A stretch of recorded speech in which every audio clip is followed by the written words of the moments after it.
belajar yakin kepada Allah ini nggak bisa sekaligus, bertahap. Bahkan bisa dibilang ini kayak proyek seumur hidup kita ya. Karena iman kita yang belum sempurna aja udah yazidu wa yanqus. Yazid mungkin cuma 1%, yanqusnya 50% gitu ya. Padahal iman baru 30%, jadi minus. Giliran ada masalah kayak nyalah-nyalahin Allah, meragukan kebesaran Allah, mulai mempertanyakan ketentuan Allah, sehingga kita cas lagi seminggu sekali, ngecas. Mudah-mudahan charging iman di dalam tongkrongan kita ini jadi fast charging, jadi cepat naikin iman kita kepada Allah. Karena memang akad kita dengan Allah itu adanya di sini. Kalau di sininya belum beres, masih ada ragu, berarti kita nggak punya akad apa-apa dengan Allah. Dan kalau nggak punya akad apa-apa dengan Allah, kita nggak bisa minta apapun kepada Allah. Nah, kita juga nggak percaya sama Allah, terus mau minta apa?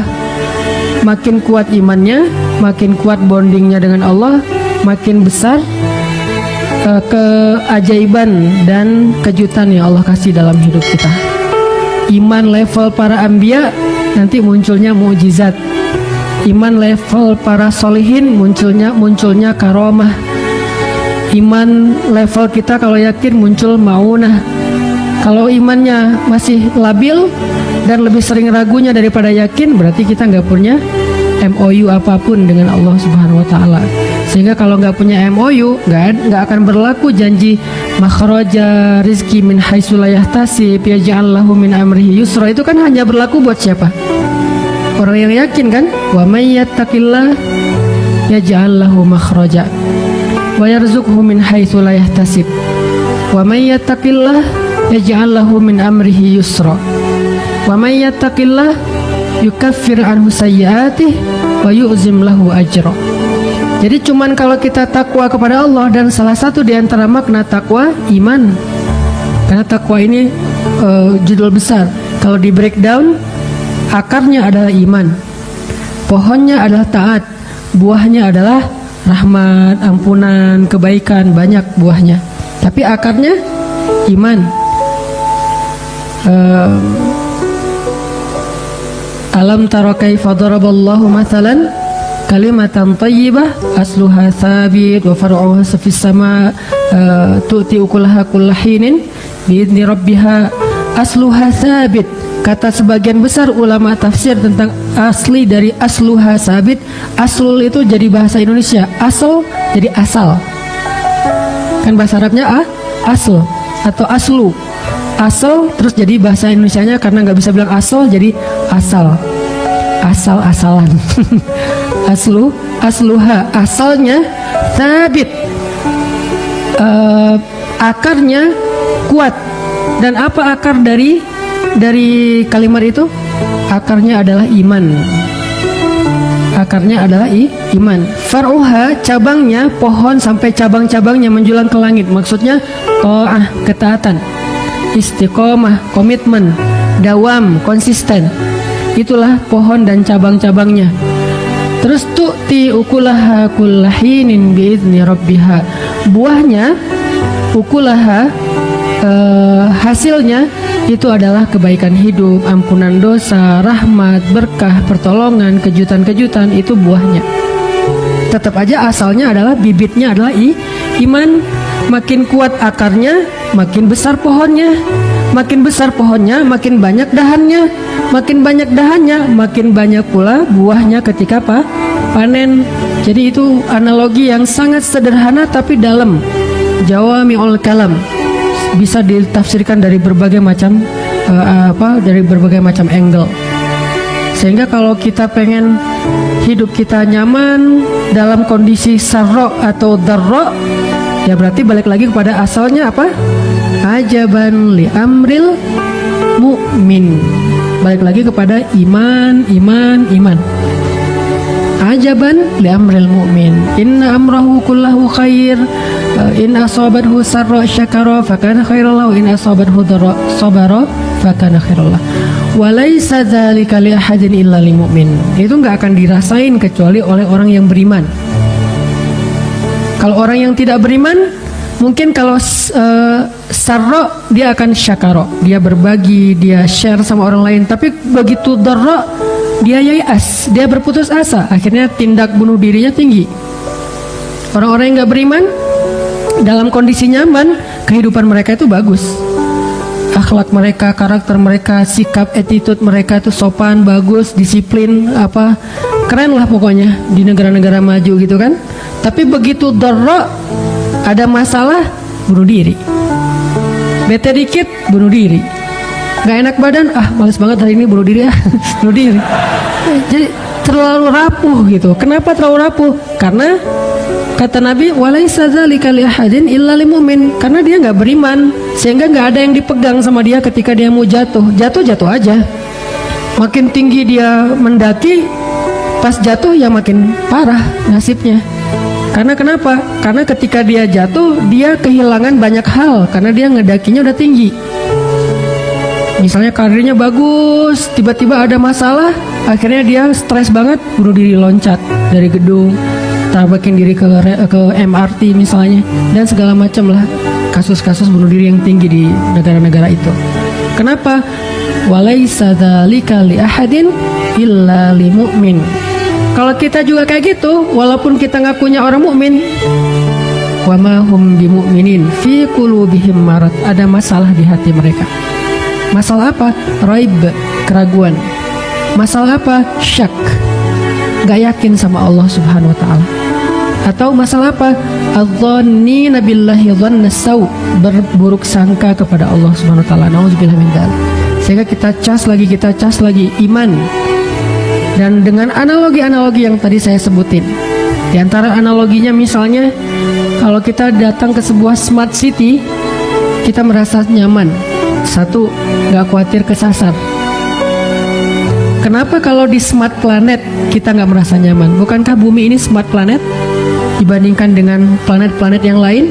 Kenapa? Karena Allah sudah membuat sistem di bumi ini udah paling smart, udah ketimbang dengan planet yang lain. Kalau misalnya kita diberikan kesempatan tinggal di planet yang lain, kita bakalan lebih effortnya tuh habis-habisan, mungkin nggak akan survive. Kenapa? Karena bukan smart planet.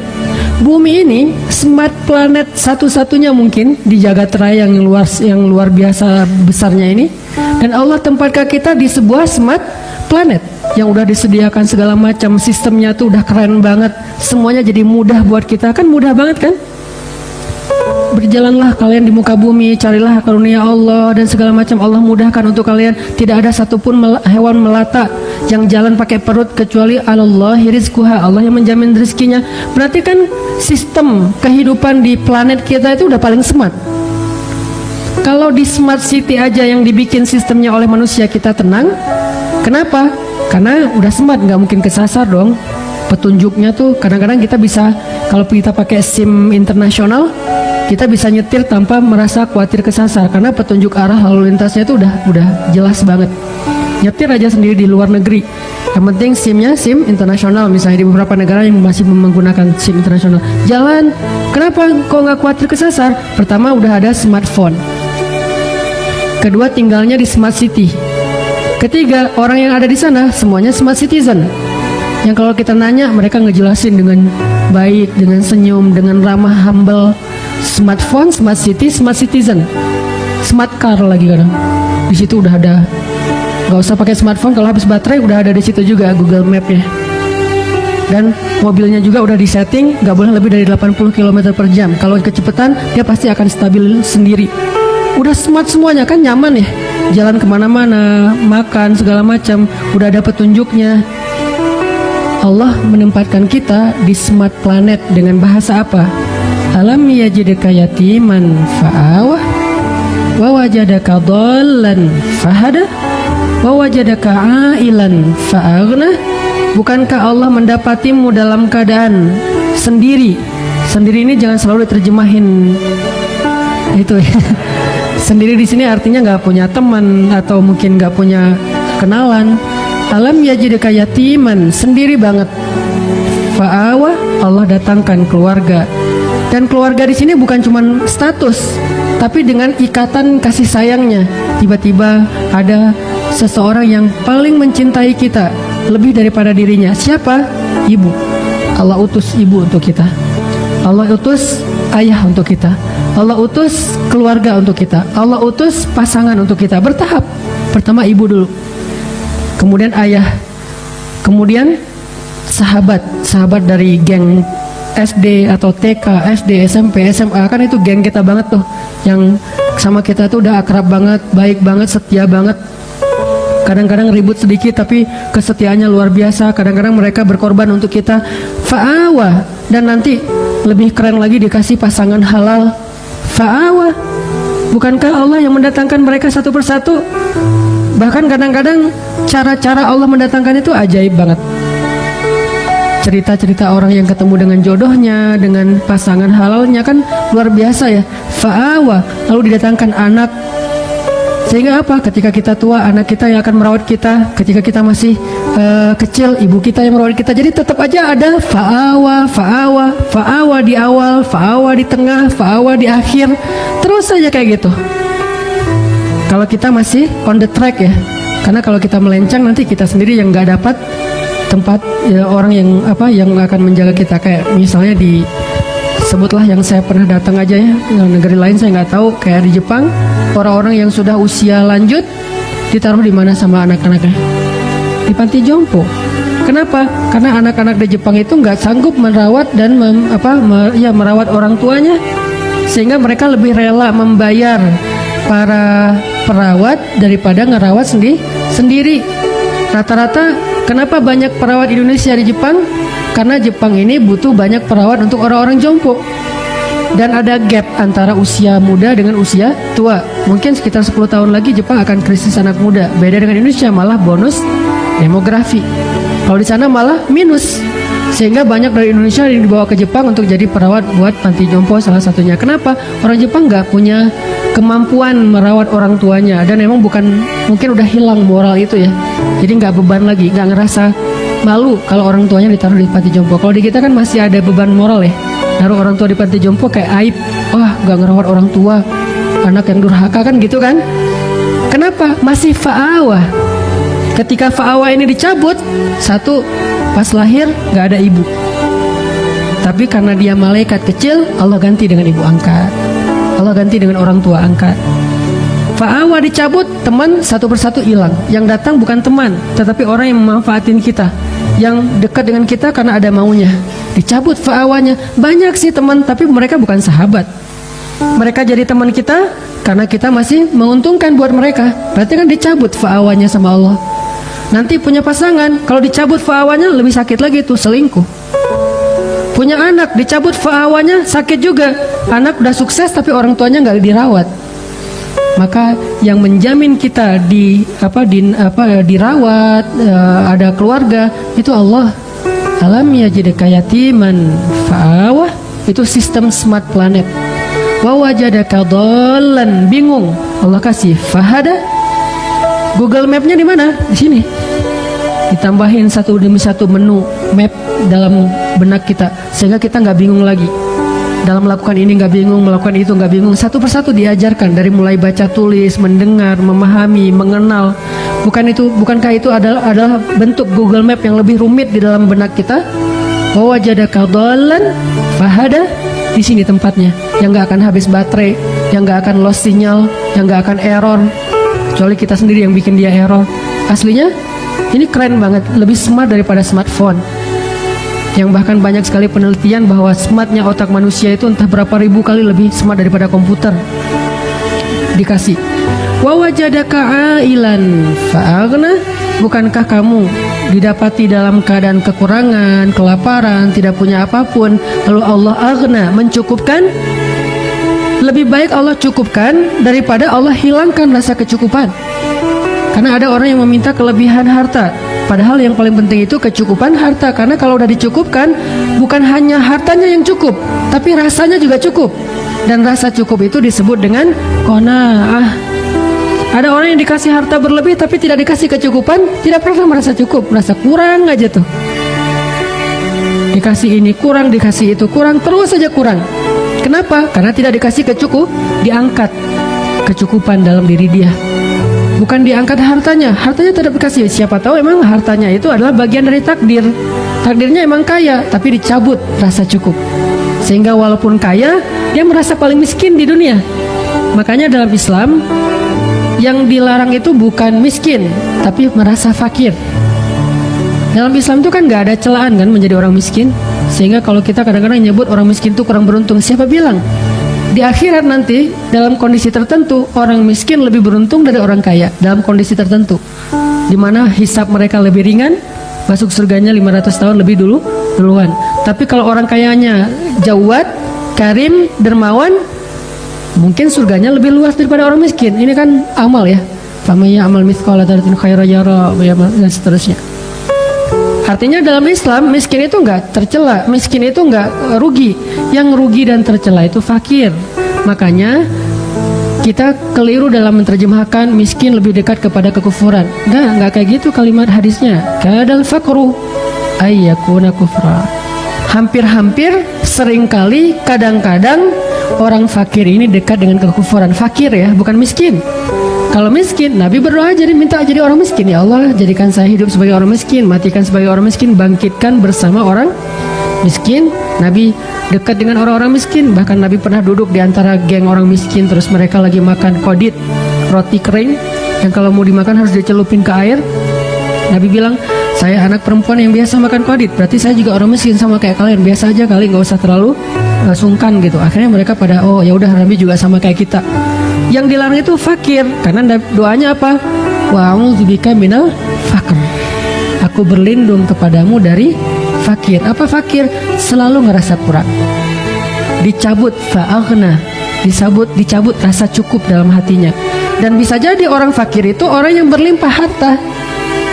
Bukan orang miskin, tapi orang kaya, tapi dia fakir. Fa'aghnanya dicabut. Sehingga dia selalu ngelihat orang yang lebih dari dia dalam urusan materi, dalam urusan dunia, dalam urusan harta. Sehingga akhirnya dia selalu merasa kayak kurang biasa aja. Mobilnya udah harga 500 juta, ngelihatnya yang 1,1 M. Dikasih 1 M, ngelihatnya yang harga 3 M. Kasih 3 M, ngelihat yang punya pesawat pribadi yang harganya ratusan M. Udah punya pesawat, ngelihat yang punya kapal pesiar pribadi yang harganya sekian triliun. Nggak akan pernah selesai kalau kayak gitu.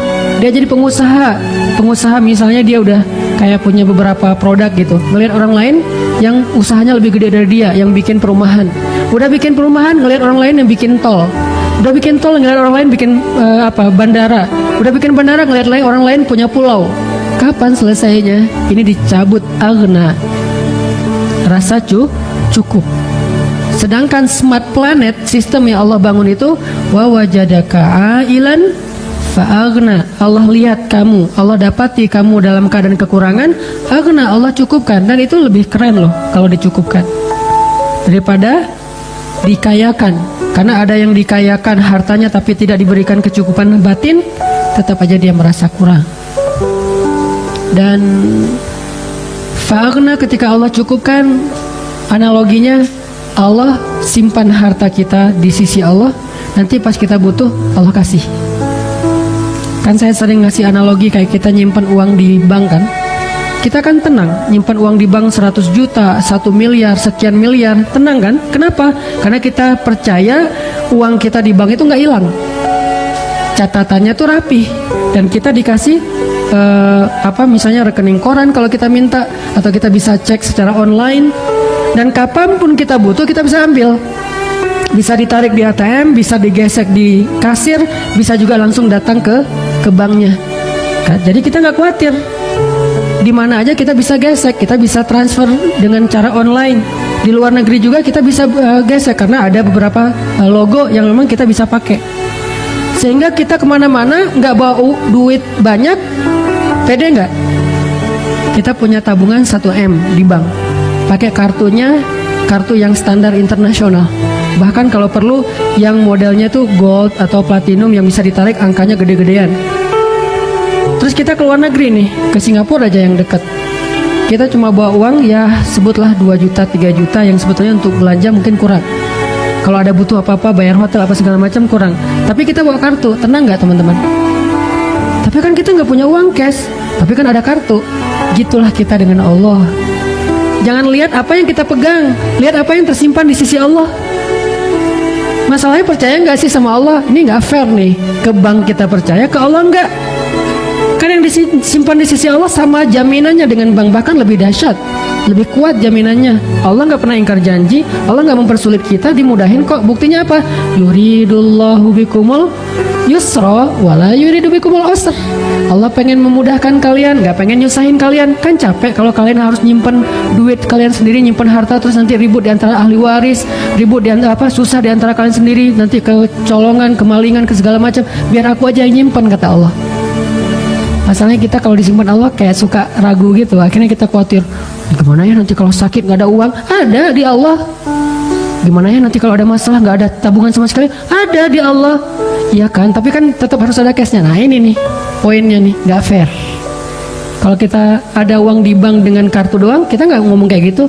Gimana ya keluar negeri nggak bawa uang sama sekali, kan ada kartu. Oh ya udah, ya aman lah kalau kayak gitu, tinggal digesek. Kok ke bank bisa gitu, ke Allah nggak bisa gitu? Nggak fair. Kalau nggak fair, itu bukti bahwa iman kita tuh sebetulnya tuh nggak kuat. Kalau kayak gitu ya gimana kita mau dapat surprise dan miracle dari Allah? Jadi nggak apa-apa kita nggak pegang banyak, tapi begitu butuh tinggal gesek. Geseknya gimana? Tinggal gini doang. Lebih gampang daripada kita ke ATM. Belum lagi nanti ternyata di ATM itu cuma bisa transfer, nggak bisa narik karena habis duitnya.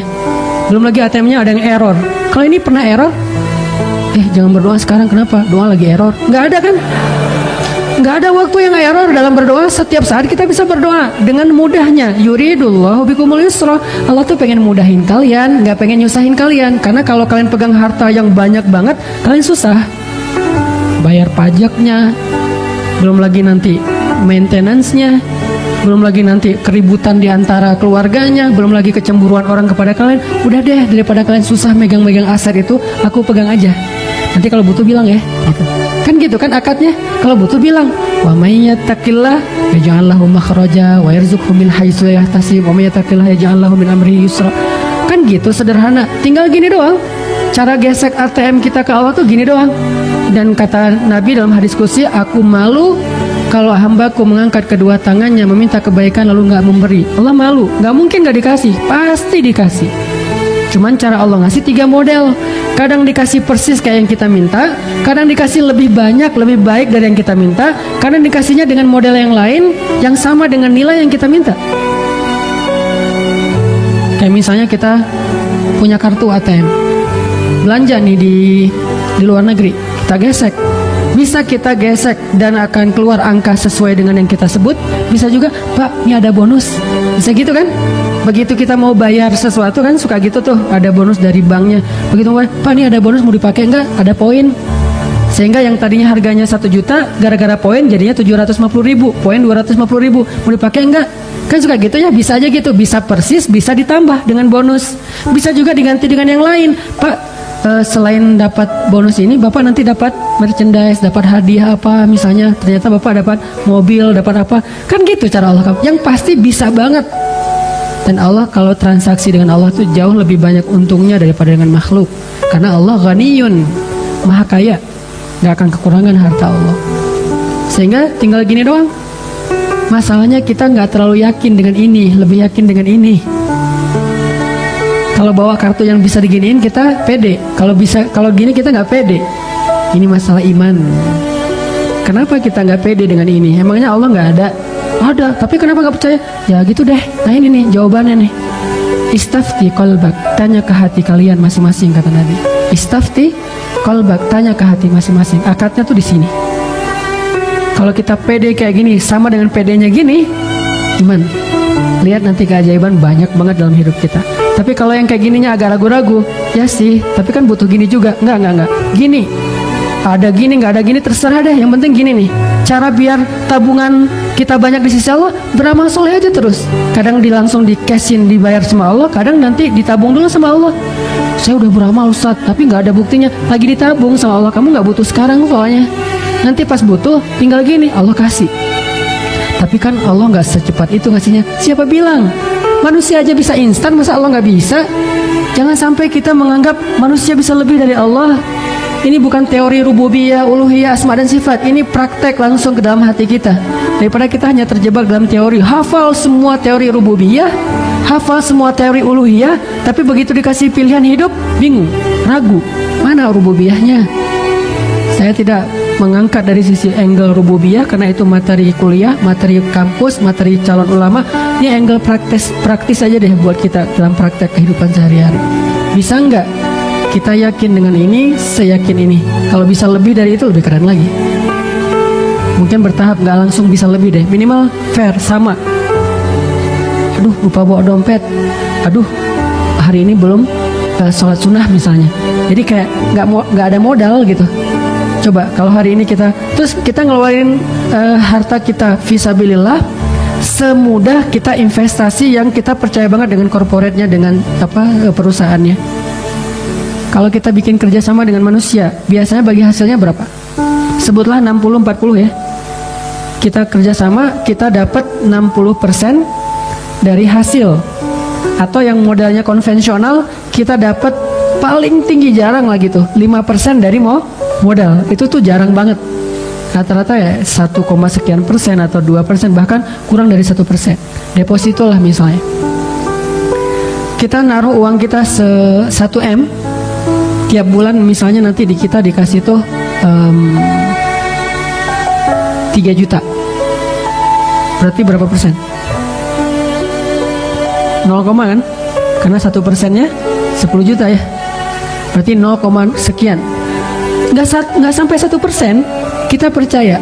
Naruh duit kita di deposito, kemudian tiap bulan kita tunggu aja. Oh, nambah 1M,3 juta. Bulan kedua 6 juta, bulan ketiga 9 juta, bulan ke-6 udah bisa beli motor. Gitu kan kita mikirnya. Kenapa kalau ke Allah kita ragu? Udah kasih aja ke Allah. Allah balikinnya tuh bukan 0,%, 700 kali lipat. Masalahnya kita, ya sih. Itu untuk masalahnya tuh. Kasih aja deh.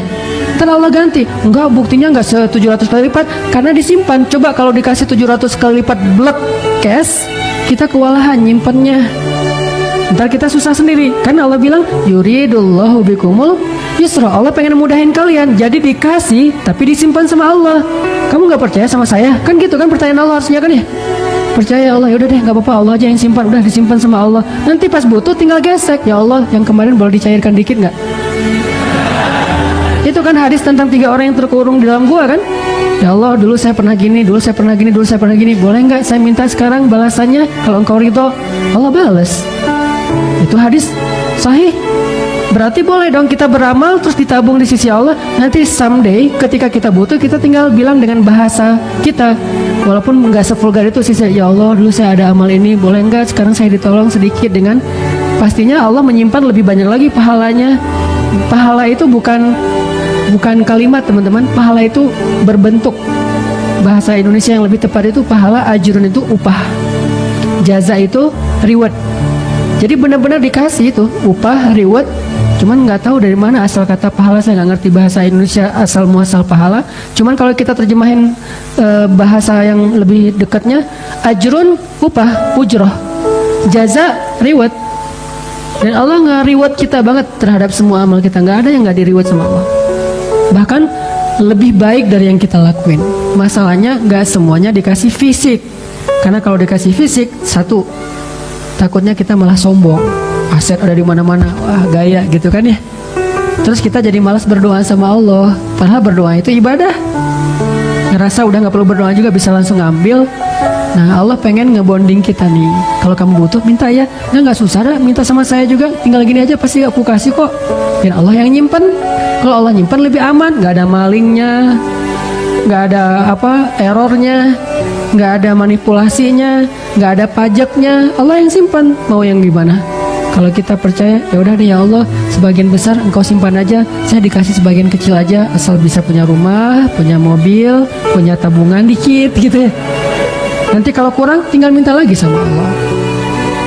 Jadi kalau kita benar-benar berakad dengan Allah kayak gitu teman-teman, kayak fairnya kita berakad dengan manusia, apa sih masalah hidup kita? Baru berlaku aja banuli amril mu'min. Orang mukmin itu seru hidupnya tuh. santai, woles, gak ada masalah. Ada masalah? Ya Allah, ada masalah nih. Gimana dong ya Allah, bantuin dong. Langsung ditolong sama Allah.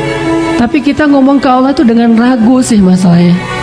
Ibarat kartu ATM, udah banyak baret-baretnya. Jadi kita gesek, Pak ini nggak berlaku. Oh ya udah ganti lagi yang lain, ganti lagi sampai satu kotak kartu nggak ada yang berlaku. Soalnya bukan kartu ATM yang kita kasih, kartu Game Master, nggak akan keluar duit.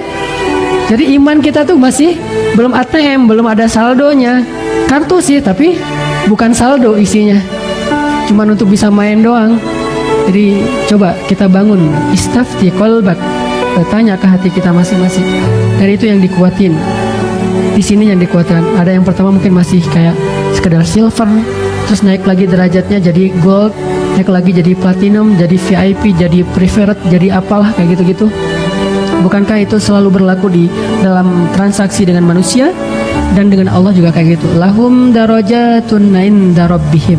Mereka tuh punya level di sisi Allah. Siapa? Mukmin di Al-Anfal. Lahum darajatun. Mereka punya level. Ada yang levelnya cuma silver, tabungannya sekian, bisa ditarik dalam sehari cuma sekian. Ada yang levelnya mungkin di bawah silver, simpedes misalnya. Narik nggak bisa di ATM, harus ke bank gitu, ngantri dulu. Ada yang di atasnya yang gold, bisa ditarik 100 juta sehari. Ada yang di atasnya yang mungkin platinum, bisa ditarik sekian ratus juta sehari. Ada yang levelnya udah preferred atau VIP banget, yang kalau kita datang ke bank itu dia nggak perlu ngantri, langsung masuk ke atas, ketemu dengan customer service-nya, disediain makanan, minuman, kita ngobrol seperti teman, terus dimudahin semua urusan kita. Lahum darajatun. Mereka bertingkat-tingkat di sisi Allah, berlevel-level, dan level itu ditentukannya di sini. Bukan berapa, tapi apa yang kita rasain dalam hati kita. Dan kita bisa ngukur diri kita sendiri deh, dari hal-hal kecil dulu. Tenang gak kalau ada masalah? Udah serahin aja sama Allah, serahin aja sama Allah. Segitu. Dan dimulai dari hal-hal kecil. Bismillah ketika kita jalan. Kalau kehilangan sesuatu, wah mau diganti sama Allah dengan yang lebih baik. Wah kesempatan nih. Allahumma ajurni fi musibati wa khluf li khairan minha. Allah sayang banget sama hamba kayak gini. Pas dapat musibah, langsung connect lagi dengan Allah, langsung nge-mention Allah. Kan kayak kita kalau di Instagram tuh ada masalah mention pemerintah gitu kan ya, mention Pemkot, Pemprov, Presiden, mention apa, at Pak Jokowi misalnya, at Pak Gubernur, at Pak Wali Kota, kan suka gitu kan. Kenapa nggak at Allah dalam bahasa Instagramnya? Kenapa kita nggak nge-mention Allah aja? Ada masalah dikit, ya Allah ada masalah nih dikit, Allah langsung bantu. Seringan itu. Dan Allah tuh nggak pernah, maaf ya lama nih slow respon soalnya DM-nya numpuk. Nggak ada. Emangnya manusia DM-nya numpuk? Manusia yang WA-nya tuh udah banyak banget sampai ribuan, sampai nggak kebaca. Enggak, ringan buat Allah. Kulla yaumin huwa fi sya'an. Setiap hari Allah tuh sibuk ngurus kita. Walakin wala ya'uduhu hifdhuhuma. Tapi nggak capek, nggak kewalahan. Coba gabung-gabung deh ayat-ayat ini, karena sifat dari Al-Quran kan saling menjelaskan ya. Kulla yaumin huwa fi sya'an. Setiap hari Allah sibuk. Tapi apakah Allah tersibukkan, repot? Enggak. Kata Allah, wala ya'uduhu hifdhuhuma. Allah enggak pernah repot, enggak pernah kewalahan menjaga, memelihara langit dan bumi. Simple hidup kita tuh kalau kita believe, trust, keep the faith kepada Allah Subhanahu wa taala. Ini yang kita tajdid teman-teman. Mulai dari hal-hal kecil, bismillah, bismillah, bismillah. Nanti ada agak mentok-mentok dikit, hasbiyallah, la haula wala quwata illa billah. Khawatir dikit, datang teman kita, udah nggak usah khawatir, ada Allah. Itu bahasa lain dari la tahzan, innallaha ma'ana. Merasa lonely gitu, ma zannuka bisnain, Allahu salisuhuma. Kenapa kamu pikir kita cuma berdua, bukankah Allah yang ketiga? Terus kayak ngerasa nggak ada daya upaya, bilang hasbiyallah, cukup buat saya Allah, la haula wala quwata illa billah. Dan itu benar-benar miracle, kejadian banget dalam hidup kita kalau kita percaya. Passwordnya iman, passwordnya belief, passwordnya sami'na wa ata'na. Kalau itu benar-benar terasa di hati kita, kalimat la haula, kalimat hasbiyallah, kalimat-kalimat iman itu terasa di sini nih, udah tenang aja hidup. La tahzan, ala bidzikrillah tatmainnul qulub. Ini semua yang kita omongin malam ini kalau diteorikan namanya rububiyah. Cuman kita nggak usah terjebak dengan istilah, tapi maknanya yang paling penting supaya kita bisa langsung praktek. Semua yang kita omongin rububiyah, pemeliharaan Allah, penjagaan Allah, kepemilikannya milik Allah, segala macam lah dari makna Rabb. Udahkah kita rububiyah kepada Allah? Apakah kita sudah Rabbani atau masih jadi manusia biasa? Kalau cuma jadi manusia, innal insana lafi khusr. Tapi kalau upgrade dari manusia jadi mukmin, illal ladzina amanu qad aflahal mu'minun. Manusia doang rugi, kecuali orang beriman. Beruntunglah orang yang beriman. Mudah-mudahan iman ini kita jaga terus teman-teman. Kita tingkatkan, kita perbaharui, kita cas supaya kita punya ATM yang levelnya makin naik, sehingga nanti kalau kita butuh apa-apa kita tinggal gesek aja, ya Allah, ya Rabbi, ya Rabbana, ya Ilahi, atau apapun bahasa doa kita, Allah akan berikan keajaiban dalam hidup kita. Jangan sampai kita berpikir lebih gampang dengan manusia daripada dengan Allah. Enggak, sebaliknya. Kalau kita punya kemudahan dalam urusan dengan manusia, itu karena Allah mudahkan, karena Allah lembutkan hati orang itu, karena Allah ikat hati orang itu dengan kita. Kalau enggak juga susah.